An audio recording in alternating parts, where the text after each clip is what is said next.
ইনকিলাব মঞ্চের মুখপাত্র শরীফ ওসমান হাদির জীবনী পাঠ্যপুস্তকে অন্তর্ভুক্তির দাবি জানান পরিবারের সদস্যরা। এ সময় তারা শরীফ ওসমান হাদিকে রাষ্ট্রীয়ভাবে জাতীয় বীর হিসেবে স্বীকৃতির দাবি জানিয়েছেন তার প্রতিবেশীরা।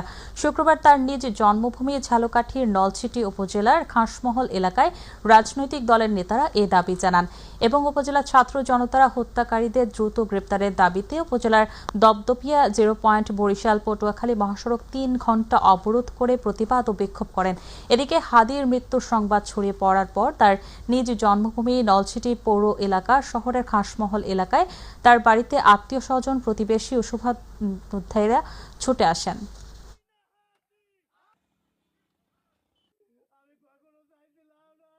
সরিষার ভিতরে যেরকম ভূত আছে, এই সরকারের ভিতরে সেরকম ভূত আছে। অতএব সরকার যদি সঠিকভাবে দেশ পরিচালনা করতে না পারে তাহলে সরকারকে পদত্যাগ করতে হবে। হাদি ভাই আমাদের ভাই ছিল, আমাদের সহযোদ্ধা ছিল। আমাদের সেই সহযোদ্ধার শোকে তার বিচারের দাবিতে আজকে আমরা এই রাজপথ আটকে দিয়েছি। এলাকাবাসীর পক্ষ থেকে তাকে তার দাদার বাড়ি হারিখালী মুন্সিবাড়িতে দাফন কাফন সম্পন্ন করার জন্য সবিনয় অনুরোধ জানাচ্ছি।